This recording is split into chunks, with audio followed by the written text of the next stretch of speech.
दोस्तों, जिस बात का डर था अब वो शुरू हो गया है। मैं बात कर रहा हूं आपसे डोनाल्ड ट्रंप के राष्ट्रपति बनने पर और वो टैरिफ प्लान लागू करने पे। इसका क्या असर हो सकता है और ये सब क्या होता है, इन सारे टॉपिक पे डिटेल्स में चर्चा करेंगे। तो मैं उम्मीद करता हूं कि इस वीडियो पर अगर आप पहली बार आए हैं तो इस चैनल को सब्सक्राइब कर लेना और इस वीडियो को लाइक कर देना, क्योंकि मैं ऐसा ही वंडरफुल वीडियो आपके लिए बना के लाता रहूंगा जो आपकी नॉलेज को कुछ अलग लेवल तक ले जाएगी। तो जी हाँ दोस्तों, अभी अभी एक खबर आई है कि जो डोनाल्ड ट्रंप है उसने टैरिफ प्लान लगाना शुरू कर दिया है और इससे ट्रेड वार स्टार्ट हो गई है। अब ये कहां तक चलेगी इसमें इसका अभी कोई अंदाजा नहीं हो रहा है, लेकिन अब चलिए मैं बताता हूँ कि डोनाल्ड ट्रंप ने जो टैरिफ लगाया है वो किन किन देशों पे लगाया है। तो अभी 3 देशों पे वो लगाया है, कनाडा पे, मैक्सिको पे और चाइना पे। तो अब इसका क्या असर होगा इसके बारे में डिटेल्स से बात करते हैं। ये ट्रेड वार जो स्टार्ट हो रहा है इससे क्या हो सकता है, क्या दो देशों के बीच में। दोस्तों, ट्रेड वार क्या हो गया कि एक इकोनॉमिक लड़ाई, यानी कि एक देश का दूसरे देश के साथ जो लड़ाई होना, वो देश उस देश पे प्रतिबंध लगा देना। यानी कि वहां से जो सामान हमारे देश में आता है तो मैं उसके सामान पे टैरिफ लगा दूंगा, यानी 10%, 20%, 30%, ताकि उस देश का सामान मेरे देश में महंगा हो जाएगा और उसका सामान बिकेगा नहीं। इससे उस देश को लॉस होगा। तो ये हो जाता है टैरिफ प्लान। इसके कारण से ट्रेड वार होता है, उसके रिजल्ट वो देश भी कुछ स्टेप लेता है। तो आप समझ गए कि ट्रेड वार होता क्या है। अब रिसेंटली न्यूज ये है कि जो ट्रंप ने है चाइना, मैक्सिको और कनाडा पे लगा दिया है।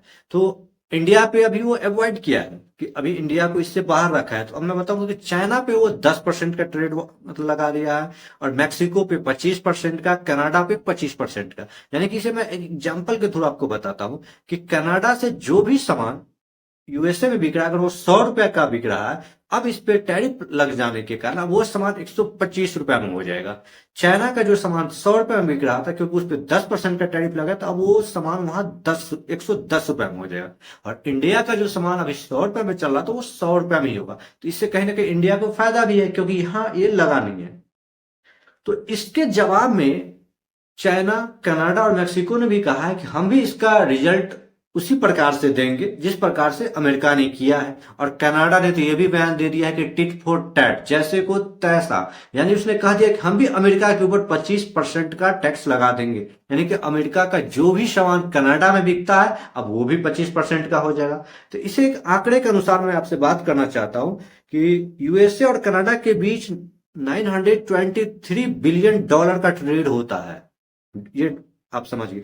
इसमें अगर यूएसए जो एक्सपोर्ट करता है वो $441 बिलियन मतलब बिलियन डॉलर का ट्रेड वो करता है, और कनाडा जो एक्सपोर्ट करता है वो $482 बिलियन डॉलर का करता है। तो इस प्रकार से अगर आप देखिए दोनों देश के बीच में, तो ये यूएसए को $41 बिलियन डॉलर का ट्रेड डेफिशिएट होता है। अब ये ट्रेड डेफिशिएट क्या हो गया, क्योंकि जो यूएसए है वो अपना सामान कम भेज रहा है, उसकी सामान कनाडा के अनुसार जितना वो आयात करता है, यानी कि अपने यहाँ सामान खरीदवाता है अपने लोगों के पास, उतना वो कम बेचता है। तो इसके कारण से वो ट्रेड डेफिसिट, यानी कि उससे उतनी घाटा हो गई।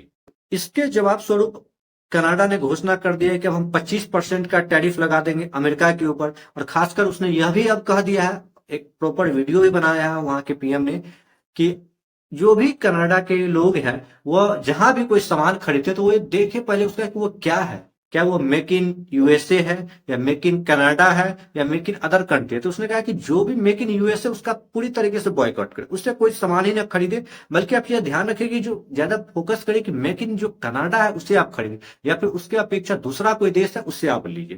तो इस प्रकार से मतलब यूएसए को सीधा लॉस हो रहा है, नुकसान होगा, क्योंकि उसका सामान वो बिकेगा नहीं। फिर उसने कहा है कि जो आप समर वैकेशन करने के लिए जाते हैं, यानी छुट्टियां मनाने के लिए जाते हैं, आप यूएसए जाते, वो वहां मत जाइए, आप कनाडा में ही घूमिए। बहुत सारे ऐसे जगह है जिसे आप एक्सप्लोर कीजिए। इससे क्या होगा कि आप जो खर्च करते हो अपने देश में करेंगे तो देश का पैसा देश में ही रहेगा और यहाँ पे ही रोजगार मिलेगा। तो इस प्रकार से चारों तरफ से भी लड़ाई शुरू हो गया और भी एक ट्रेड वार में बदल गया है। दोस्तों, अभी के समय में अधिकतर देश जो खुद चाहता है कि मैं गोला बारूद के लड़ाई में बिल्कुल ना जाऊं, दूसरे को इन्वॉल्व कर दूं, लेकिन मैं खुद जो लड़ाई करूं तो ट्रेड वार में ही करूं। क्योंकि गोला बारूद में एक बार जो लड़ाई हो जाने के बाद वो देश 10 से 15 साल पीछे चला जाता है, क्योंकि उसकी आर्थिक स्थिति गड़बड़ा जाती है, उसके यहाँ जान माल की लॉस होती है। इसलिए अब इस प्रकार से लड़ाई आपको देखने को नहीं मिलेगा। उसके अलावा आपको ट्रेड वार जहां तहां देखने को मिल सकता है। तो क्या इससे पूरे वर्ल्ड में एक सिनेरियो मतलब अराजकता का सिनेरियो बन सकता है। जी हाँ, बन सकता है। हो सकता है रिसेशन भी आ जाए, क्योंकि अब ये स्टार्टिंग फेज में अब आ चुका है। अभी अमेरिका ने कनाडा पे लगाया, चाइना पे लगा लिया, मैक्सिको पे लगाया, और अन्य देशों के साथ भी वो लगा सकता है।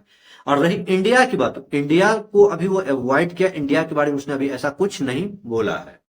कि अभी जो ट्रेड वार चल रहा है और इन देशों की अपेक्षा जो ये लगा, इससे इंडिया को तो फायदा हुआ, क्योंकि इंडिया का एक्सपोर्ट बढ़ेगा, कि इसकी सामान की डिमांड वहां बढ़ेगी, क्योंकि कनाडा का सामान महंगा मिलने लगेगा, तो इससे कहीं ना कहीं इंडिया को फायदा है। लेकिन डोनाल्ड ट्रंप जो अभी यह कह रहे हैं कि इंडिया को तो साइड किए हुए हैं, लेकिन वो ब्रिक्स पे कह रहे हैं कि मैं 100% का टैरिफ लगा दूंगा। और दोस्तों, आप जानते हो कि ब्रिक्स देश में इंडिया भी एक कंट्री है। तो अगर इंडिया के ऊपर अगर 100% का टैरिफ लग गया, तो इंडिया को तो यहाँ सीधा घाटा हो जाएगा, और अच्छा खासा घाटा होने लगे। तो अब इसके काउंटर में इंडिया क्या करेगा? तो अभी और जैसे कि डोनाल्ड ट्रंप ने ये भी कहा कि मैं इंडिया को इससे अलग भी कर सकता हूं। तो अब याद रखिए दोस्तों कि अगले महीने डोनाल्ड ट्रंप और हमारे प्रधानमंत्री जी के बीच में मीटिंग होने वाली है। तो अब यहाँ क्या सिनेरियो बन के उत्पन्न होता है? क्या डोनाल्ड ट्रंप इंडिया के ऊपर प्रेशर डालेगा? क्योंकि वो प्रेशर डालेगा कि जिस प्रकार से कि आप इंडिया के अंदर एलन मस्क अपनी जो गाड़ी है टेस्ला कंपनी या स्टारलिंक, उसको वो लाना चाहते हैं। तो अभी उसका क्राइटेरिया बदला बदला हुआ, क्योंकि एलन मस्क चाहता है कि अमेरिका से जो गाड़ी बने वो डायरेक्ट इंडिया में बिके, और इंडियन गवर्नमेंट चाहता है कि नहीं, अब हमारे देश में मैन्युफैक्चरिंग यूनिट आप लगा ले, यहाँ सब कुछ बना है, इससे हमारे देश के लोगों को रोजगार मिलेगा, और आप छोटे मोटे कंपनियों से जो पार्ट्स खरीदेंगे तो यहाँ उनकी भी बढ़ेगी। तो ये नहीं है, और वो कह रहा है कि मैं वहां से, इस पे लग गया है कि आप अगर वहां से भेज रहे हो तो मैं आपके ऊपर 100% टैक्स लगाऊंगा। तो अब इसके थ्रू, क्योंकि एलन मस्क डोनाल्ड ट्रंप को सपोर्ट किए है, और इंडिया एक बड़ी मार्केट है, तो इसलिए एलन मस्क चाहेंगे कि डोनाल्ड ट्रंप के द्वारा इंडिया में मैं प्रेशर डालूं, और यहाँ ये जो टैरिफ सिस्टम है इसे खत्म करूं, और सीधा मैं अपना गाड़ी बेचूं।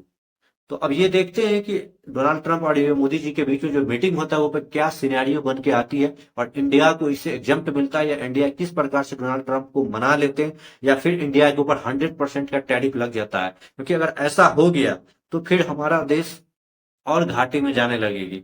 तो इससे अब देखने को मिलता है क्या भारतीय मार्केट, क्योंकि ऐसा होगा तो आर्थिक स्थिति गड़बड़ाएगी, और हमारा इंडियन जो मार्केट है वो स्टॉक मार्केट में क्रैश का दौर शुरू हो जाएगा। अब ये किस प्रकार से आगे रोल बदलता है इसे देखता हूं। तो इस वीडियो के माध्यम से बस मैं यही आपको बताना चाहूँ कि ये ट्रेड डेफिसिएट क्या होता है, ये ट्रेड वार क्या होता है, एक देश दूसरे देश पे टैरिफ क्यों लगाता है, क्योंकि दूसरे देश पे जो सामान जाता है उस पर टैरिफ लगा देने के उससे महंगा बनता है, ताकि वो रोक सके और अपने देश की जो मैन्युफैक्चरिंग यूनिट है उसको बढ़ावा दे सके। यानी कि अमेरिका, खासकर डोनाल्ड ट्रंप का तो मतलब मोनोपोली ही है, वो नीति ही अपना बना के रखे हुए कि अमेरिका फर्स्ट। हर देश चाहता है कि मेरा देश फर्स्ट, क्योंकि हमारे देश की सामान हमारे देश में बने, और हम जिससे कि मेरा जो पैसा है वो किसी अन्य देश में ना जाए और हमारे देश तरक्की करते रहे। हर देश अपना सामान बेचना तो चाहता है दूसरे देश में, लेकिन वो खरीदना नहीं चाहता है, क्योंकि ऐसा तो हो नहीं सकता है। हर देश को एक के साथ एक मिल के चलना पड़ता है, जिससे उसका ट्रेड डेफिसिएट कम हो सके। और ऐसे में अगर कोई ऐसा देश है जो एक्सपोर्ट ज्यादा कर रहे हैं, लेकिन अगर इंपोर्ट वो कम कर रहा है, तो वहां फिर क्या होगा, कुछ तो उस देश को जो एक्सपोर्ट कर रहा है उसे वो घाटा हो जाएगा। इसी प्रकार से अब आपका देखने को आगे स्पष्ट होगा कि इसका क्या सिनेरियो बनता है, और हमारे देश में जो स्टॉक मार्केट है, क्योंकि अब बजट का सेशन अब खत्म हो चुका है, तो जो दूसरी सबसे बड़ा वर्ल्ड क्राइसिस आने वाली है वो इसी प्रकार से, कि डोनाल्ड ट्रंप का चेहरा क्या बनता है। क्या वो भारत के ऊपर ये 100% की जो टैरिफ है वो लगाता है, या फिर इंडिया को वो मना लेता है, इसे एग्जम्प्ट कर लेता है, या फिर मोदी सरकार एलन मस्क को बिना कोई शर्त इंडिया में गाड़ी बेचने दे सकता है। अब ये आगे स्पष्ट हो जाएगा। तो आप इस चैनल को अगर सब्सक्राइब नहीं किए हो तो इस चैनल को जरूर सब्सक्राइब करें।